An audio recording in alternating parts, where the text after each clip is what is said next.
Hello, party people. You are now entering the Droste Dimension. I'm Isabella Barnett, and today we will be talking with the one, the only, Henry Marsh. Henry Marsh is a final year fashion design student at London College of Fashion. Henry is a dear friend of mine, and one of the things that I think makes them such a fashion icon is their discerning taste and forever commitment to a look. Today, we will be investigating what has made Henry the icon they are today, and what is Henry trying to project to the world. Let's delve in.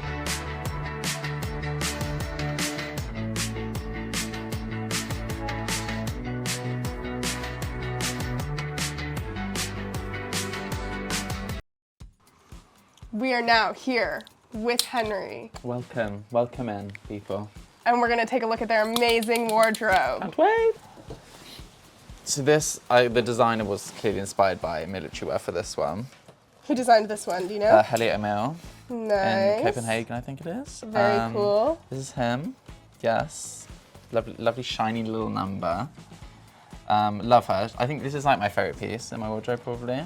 What's the story behind how this came to be? So how did you acquire this? In first year, in lockdown, okay. No one was going anywhere, no one was doing anything, no one was spending any money. It was bleak, it was sad. I needed something to get me through. Okay. So I spent a month of my rent on this jacket because I wasn't doing anything else, so I thought I might as well. So I just sat in my dorm with this on and felt absolutely fabulous.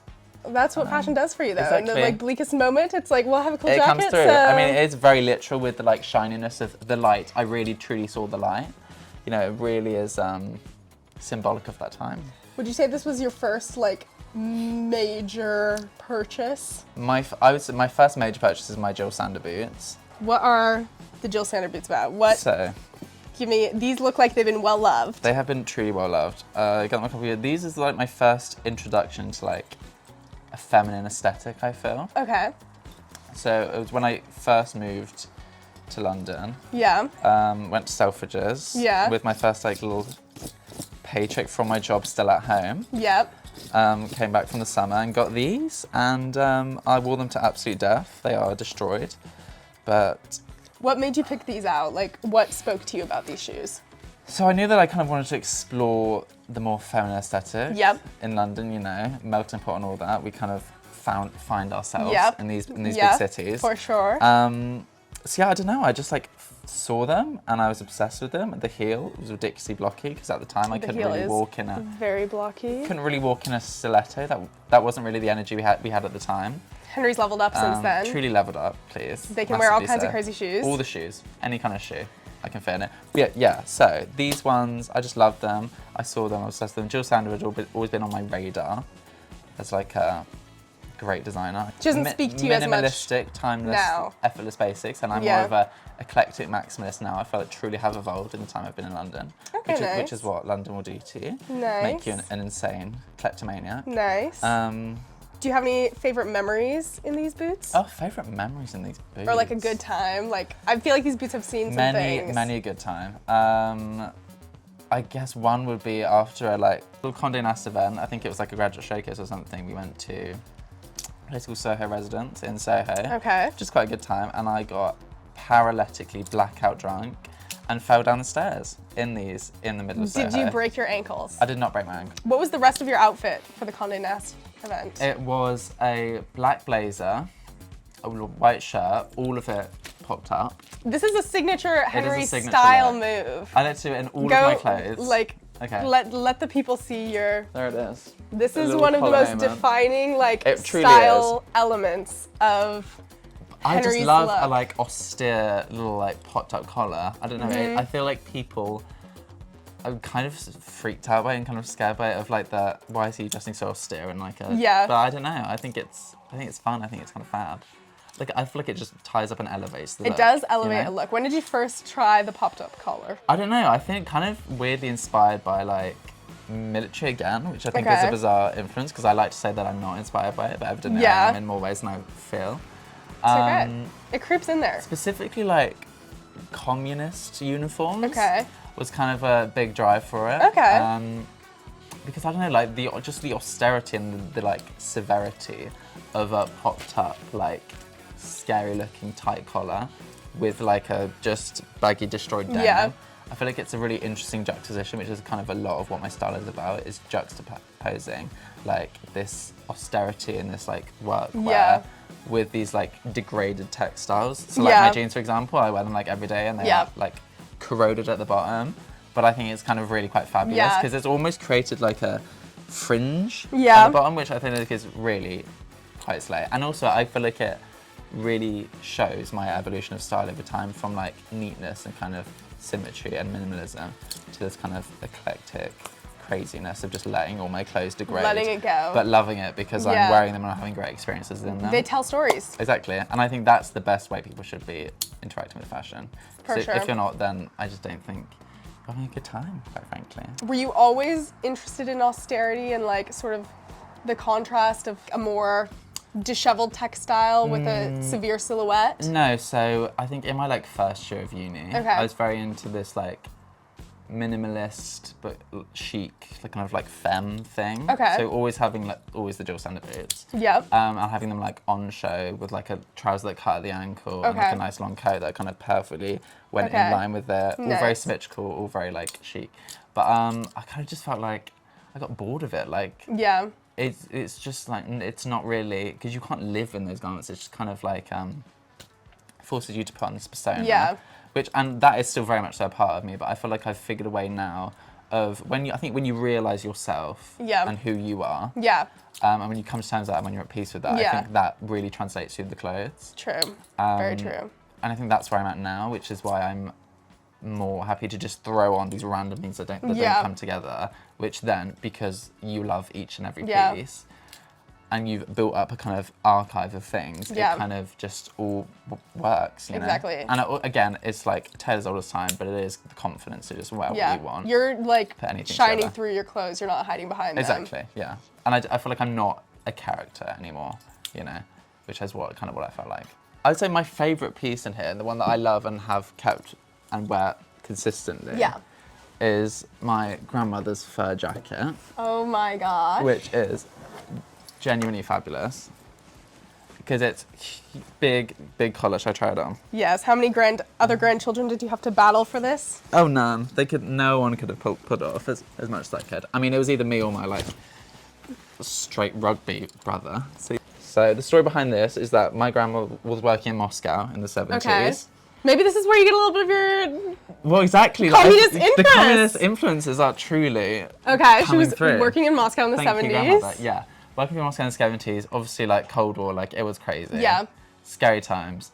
But she was obsessed with it, loved it. And obviously because being in St. Petersburg in the winter, it was really cold. Ridiculously freezing. So she needed a coat. Purchased this one, came back decades later when I started getting into fashion.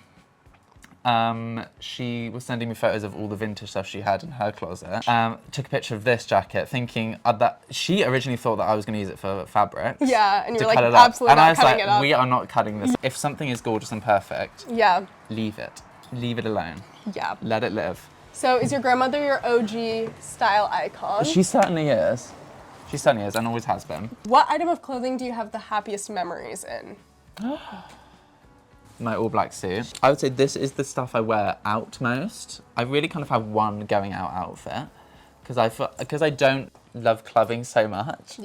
It's kind of like I want to be comfortable and I want to feel great in it. It's a low cut waistcoat. All very flowy, all very A-line. Kind of like a 20s influence I feel when I style it. I just feel very like Great Gatsby, very like cunty in it. Cute. And I usually do it with a lot of like necklaces, a lot of jewellery, a lot of layering. Lovely. A lot of bangles up the arm. That's kind of my clubbing look. And obviously so many like good times of being drunk with friends in London. You know, we always have a good time. I remember some very intense situations in the Box in Soho. With this on. This has seen some shit. A lot of really This is the real military garment. What is a piece that makes you feel like someone else when you wear it? And do you take on an alter ego? Someone else. So this shirt, found it online. Just a little like girl in her room spray painting these bras on top of old work shirts. So obviously I have a natural affinity to workwear as a whole, as a general. But this, just having like the lingerie spray painted on it, makes me feel very, I guess like, it's a real mix of feminine and masculine, which again is a lot of what I do and a lot of who I am as well. But this is so overtly feminine and very like stereotypical and kind of like an archetype of the female on this masculine oversized shirt. It makes you feel very, very like hyper femme when I wear it, which is really interesting because it's a weird juxtaposition of the silhouette itself being very masculine.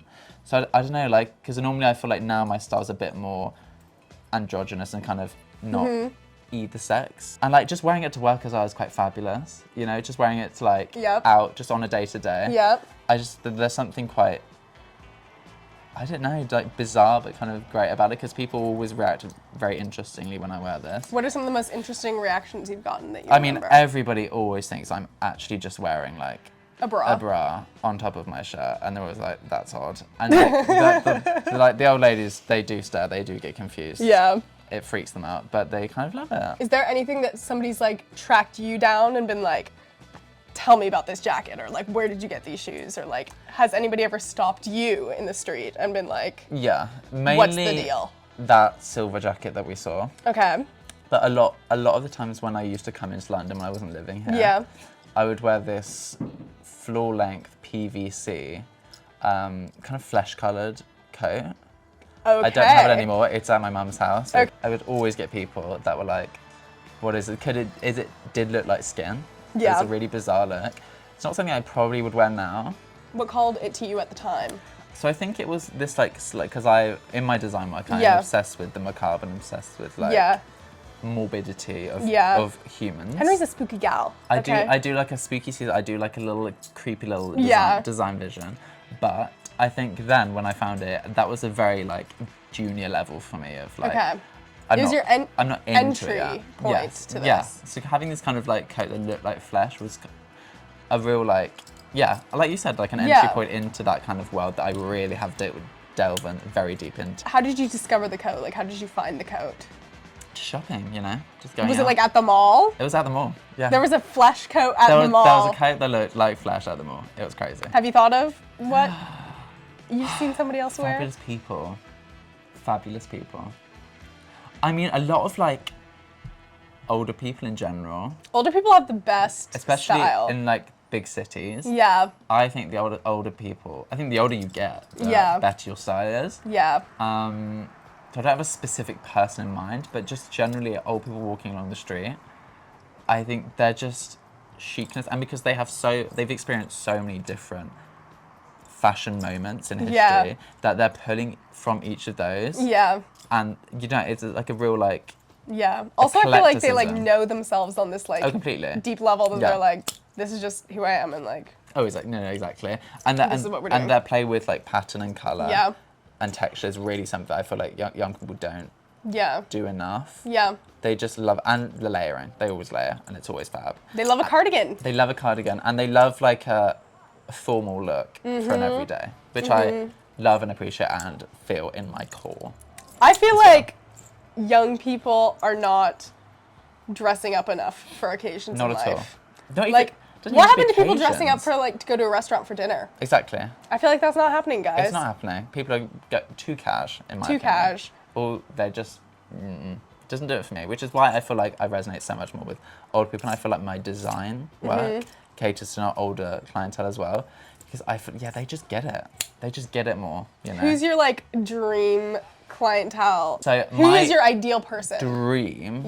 Is Tilda Swinton. Okay. Obviously, you know this as well. Famously obsessed. She is my icon. She is my muse. And what I love about her is she's a older woman. She's not old, but like she's more mature, and she has this deep like fascination and interest with the arts, and like I just think she's like creepiness in general, and she looks quite alien. Like she doesn't really have a overtly masculine or overtly feminine aesthetic. She just kind of exists as this kind of like alien form, and I like worship that about people. Like I love someone that doesn't look like anything in particular. They just kind of look vaguely human. Do you know what I mean? They look like creatures, and that's just something that I am striving for in my own self. As in, when I get older, I promise myself that I'll snatch it all back and become this like creepy genderless alien. Love that for you. And that's what she has going on, and I'm obsessed with that. Well, that follows into my next question I have for you. What do you think your style is going to be like in 5 to 10 years? What a question. I feel like it will be the same ethos and same principles of differentiating aesthetics coming together. Okay. I think probably be a lot more of my own clothes that I've made. Okay. Yeah, and a lot more texture, a lot of texture, a lot going on, but with this kind of curatorial eye and this kind of curation of pieces. And I want to get into a lot more like real obscure vintage as well. Okay. You know? Okay, nice. So I kind of want to just like travel around like the obscure places in Europe. Yeah. And just find these like crazy things that I know are out there. I know they're there. Yep. Yep. We just need to find them. Yep. Yeah, I think that's going to be a lot of what my style evolves into now. Do you feel like you have any pieces that you look at your wardrobe now and you're like, save a fire, but any other reason they'll still be with you, like, in 10 years, you know? I mean, like, obviously my grandmother's jacket because, what else, though? I feel like my suit jacket that I buttoned up myself. This is her. This is the suit jacket. The famous suit jacket that I wear all the time and have worn, like, forever, since the dawn of time. I found it, weirdly, when I was in college. We were doing a styling project. Yep. And we went into this random little charity shop. Yep. Just ran. We needed like, so I think we needed a blazer, and I just flicked through these blazers, and I thought, okay. God, that one will do for this like random styling project that we had like 7 years ago. Yeah.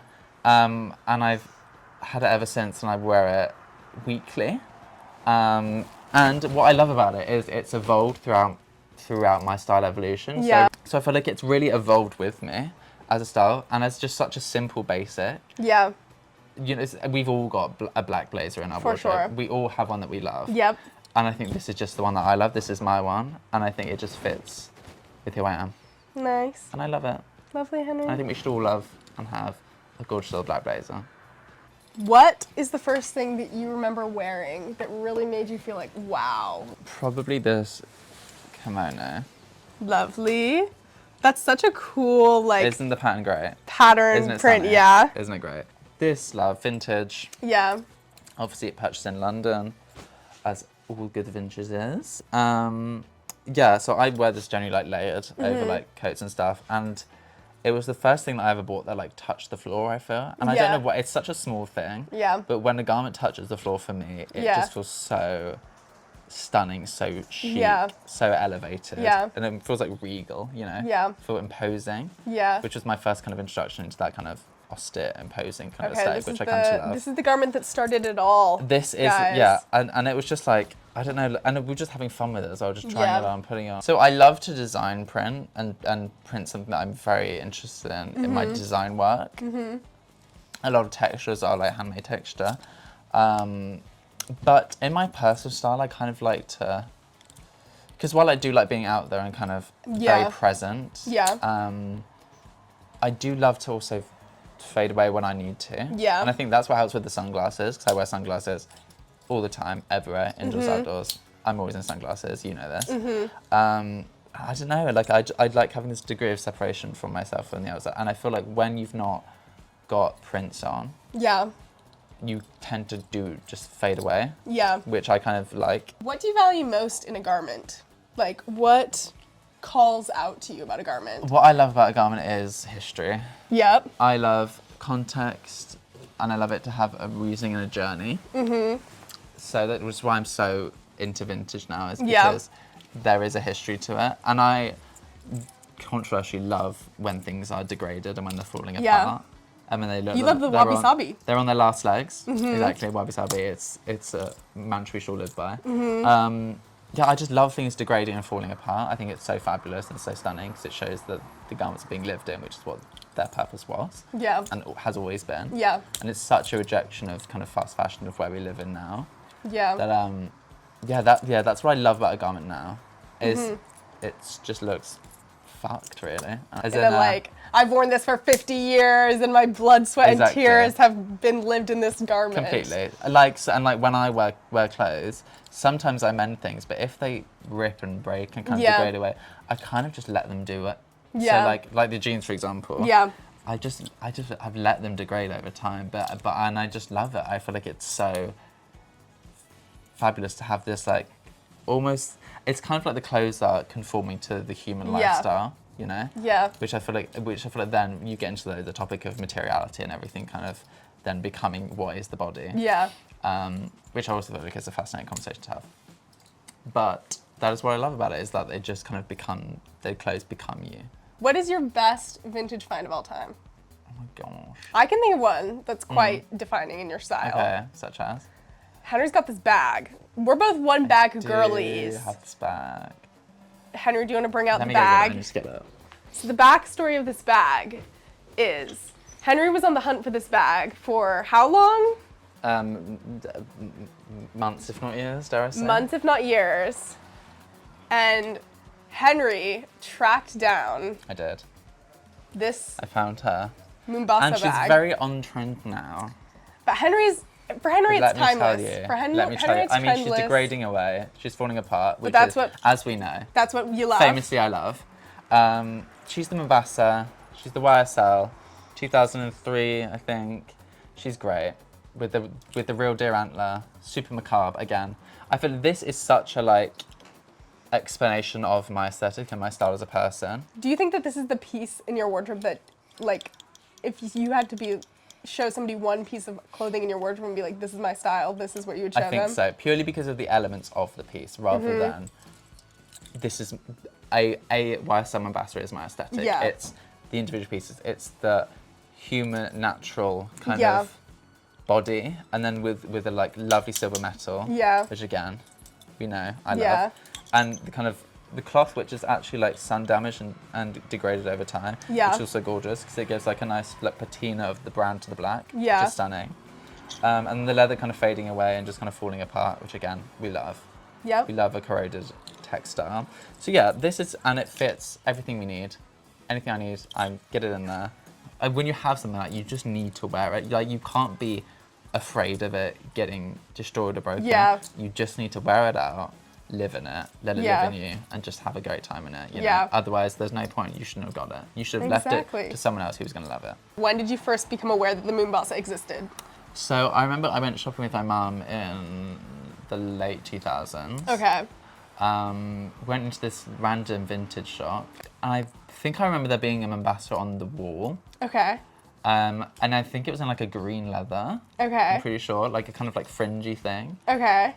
That bit wasn't obsessed with, but I remember seeing the handle. Yeah. And the handle being like, that's stunning. Yeah. That is great. Love that. And obviously I was a child at the time, so I was kind of creeped out by it because it was Yeah. a deer antler on a bag. I was like, Yeah. that's kind of macabre and quite creepy, Yeah. and I don't like Yeah. that. But I also do kind of like that, and I don't know why, because I'm 8 years old. I don't know why I love it. Well, I feel like that's But I like part do. of life. It's like I'm repulsed, but also I love. Exactly. And like. I mean, yeah, that's the perversion What of the is that? fascination of Yeah. the human species, which Yeah. is also something that I feel like we should all be Yeah. taking more interest in.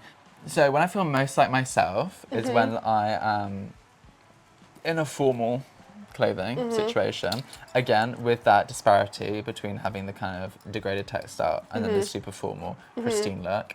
That's when I feel most myself, because I feel like again myself as a person, Yeah. it is that juxtaposition between formality and then this kind of relaxed nature which I have, Yeah. because I just do let things just degrade all around Yeah. me, and I see no problem with it, Yeah. and I have no issue with it. Yeah. So I feel like that in the clothes really resonates with me. Yeah, again, just like a really lovely austere suiting. Yeah. I just love, with a nice little brooch or something that Yeah. kind of cinches it in, of like a chic hourglass silhouette. Okay. That looks really nice and stunning. And also that play of masculine and feminine. That's when I feel most comfortable, because I feel like it is just such a like representation of me as a person, and I feel like that's when people are most comfortable in their clothes, when they feel like this outfit is me. Do you know what I mean? I could take this outfit off, put it on the floor, have it laid Yeah. out, and be like, this is me. What would you be doing in your ideal world to feel most yourself, like wearing this outfit? Designing. Designing? Yeah, always. Yeah. Always, always, always. When do you feel the most alive, and what do you wear that makes you feel the most alive? Alive. I feel the most alive when I am outside with my friends, having a gorgeous little drink or some delightful food in this city that we all love and hate. That's when I feel most alive. That's when I feel like I'm at my best. When I'm there, what am I wearing? I am wearing...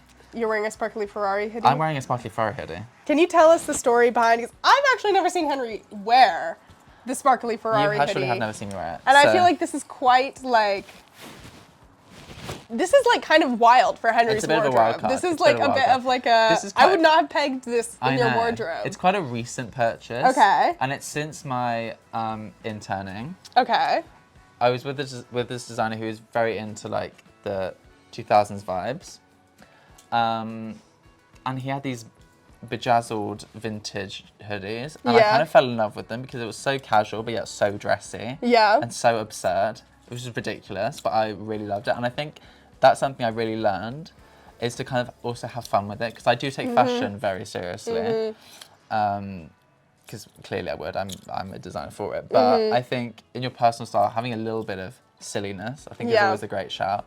And also something ironic, because clearly I have no fucking interest in Ferrari whatsoever. Neither of us can drive. Can't even Fun drive. fact. Can't even drive. I have no Pedestrians interest. for life. Truly. Love public transport. Thank you, TfL. But I think it's just kind of fab to just wear something that you know is ridiculous and silly, because then you will have a fun time if you feel great and silly and goofy in your outfit, you know? Which is something that I think I've come to learn a lot over the past couple of years, which is having fun with it as well. And because clearly I think fashion is serious. Yeah. I think people should take fashion seriously. But also like just have fun with it at the same time. Okay, perfect. Well, Henry, I think I could use a cup of tea. Stunning. Should we go have a tea and a chat? Let's do it. Okay, let's do it. Henry, what is the last thing that you saw in life that really excited you? Okay, bizarrely, the writings of Julian of Norwich. Tell me more. So Julian of Norwich was an anchoress in the Middle Ages. What is an anchoress? Basically, it's kind of like a nun, Okay. but the medieval version. And they would basically isolate themselves in a little room Okay. on the side of an abbey Okay. and just pray and just delude on Christ. And her writings are integral to my design work at the moment. Okay. And it's a lot about her having visions of Christ Okay. and the divine, but Okay. in a really macabre way, but also super beautiful. Okay. And very focused on the body of Christ specifically. Okay. And the decaying process of the human form, but in a way that's shown through colour and texture. So basically, she was having an illness which she had nearly died from. Okay. So these were like delusions in a feverish state of Christ. She had 16 of them. Okay. And then she got better and recorded them all down. And she is the first woman to actually write an English language book as well. We love that. We love a good book. So yeah, she's Lovely. fascinating, incredible, and like an icon. So Okay. I would say I'm very thrilled when I came across those manuscripts. Whose outlook on life/perspective do you most resonate with? And who has the best language for the way that you experience the world and the best way to express it? I would have to say, the person that immediately comes to mind is of course Iris Apfel, the icon. Icon. The icon We of, love. of New York society. We love. Purely because like she's at such an old age, but is just still rocking with her style and her aesthetic. Yep. And refuses to give in or give up with it. She's committed to the She's look. committed to the bit, and I love that for her. I think she always has been as well, and I think she is also like a pariah of style for a lot of other older women as well. Also young people as well, not even older women. I think a lot of young people really resonate with Iris Apfel. Yeah. Like take on life. Yeah. And what she's done with her life. So yeah, love, worship her. She's an icon. Is she who inspired your bangles? She actually is, yeah. Classically, clearly. No one else. What are some of your first cultural memories that you have of the world? What were the most formative? I would say the first ones that really like, kind of shaped me and gave me an interest in who I am would be when we did school plays. Yeah. Specifically, when I had to play, I don't remember what the character was specifically, but I know she was some kind of like stepmother. Okay. And at the time, early 2000s, obviously, gender bending wasn't really a thing. Yeah. Wearing women's clothing as a boy wasn't really a thing. But I remember my dad being out Yeah. And me and my mum in her room. Yeah. Playing dress up. Yeah. Her pulling out looks Yeah. after looks and putting them on me. Yeah. Me standing on her bed like Yeah. it's a podium. Yeah. And just being obsessed and being genuinely the happiest I think I've ever felt up until then. Like, I just felt so like affirmed and so at peace with the environment and me being in that space Yeah. with my mum and her allowing and giving me the space to kind of explore Yeah. gender Yeah. and style, which I think was one of my first kind of showcases of the fact that it's not this binary thing. Yeah. But, you know, that there is more to come in terms of that exploration, and there has been, thank God. Yeah, I'd say that was a real pivotal point for me in my life. What opened your eyes to your way of life / the way that you move through the world? Definitely came from moving here to London, or just kind of just the dynamic of moving from a small town to a big city. I feel like it's what did it. I think that's what does it to a lot of people. And specifically within that, it's realizing that no one actually gives a fuck about you, really. Yep. In the way they don't care about what you look like and they don't care about you as a person. True. Truly, they just don't give a shit. True. Which is sad, but also kind of really freeing as well, because it means you can literally just do whatever you want. Yeah, live your life for can you. Live your life, dress how you want to dress, Yeah. do what you want to do. And like, there's no shame in that game, because one, everyone else is struggling as well. Yeah. Everyone is suffering from imposter syndrome. Yeah. No one thinks that they're actually it. Yeah. They're all just pretending. I think once you realise that, it kind of opens you up to just dress how you want to dress, and from a style perspective, but also just like do whatever you want to do, and not feel like it's weird or uncomfortable or like scary, like designing macabre and like morbid things. People think it's freaky, some people, but But it also speaks to some and people. also I know why I'm doing it. Yeah. I know that there is a beauty to it. The girls that get it. Truly the girls that get it. And if you don't, it is. It is what it that is. a you issue. What do you think you project to the world with the way you dress, and what do you want to project? I think through my style and kind of through who I am and how I operate, I feel like there's this kind of austerity and severeness to me, which I think a lot of people perceive. But I think once people get to know me, I think they realise that I'm kind of just like chill and awkward and just kind of like A silly gal? a silly gal, truly a silly goofy gal. And I kind of do like having that separation between the way the world perceives me and then the way the people who Know you? I love and care about Yeah. perceive me, you know, like I'm perfectly fine with that, and I would prefer it, actually, which I think is why I dress the way I do, kind of, to some degree, and why I kind of walk around and why I wear sunglasses all the time, because I don't want to be like leeched on by random people, which I think is a very British way of seeing the world, but it's the way that I see it and the way that I am comfortable with, you know. I have people that I love and they Yeah. know that I'm not Yeah. a severe, scary person. Yeah. And the people that do, that's fine, because they're just random strangers. Okay, Henry, time for a little bit of a lighter, Stunning. fun Okay. question. Is there an item that's haunted you, that you've been obsessed with and you haven't gotten a hold of yet? Yes, there is. There is one. Especially going into winter. Every winter, I look for these. And Okay. I can't find them anywhere. Okay. And there's two, actually. Okay.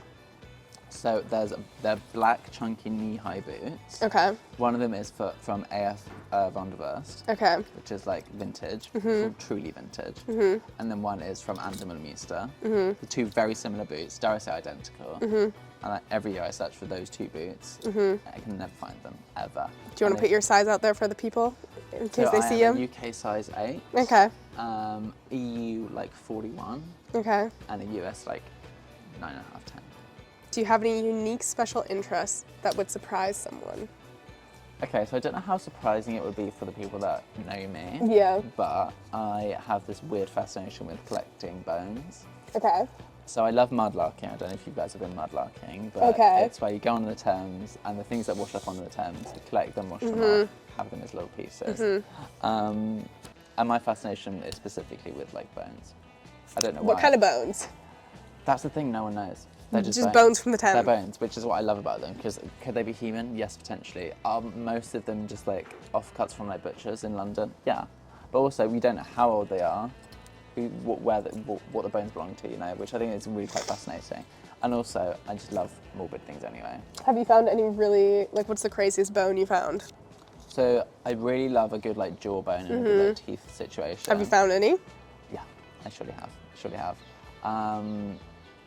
I also love a good like vertebrae, like down here, like the bottom of the back, because they're all very symmetrical and very like very kind of chic in a weird way, and very delicate. But yeah, I think like teeth and little tiny ones are like my favourite. I think they're like gorge.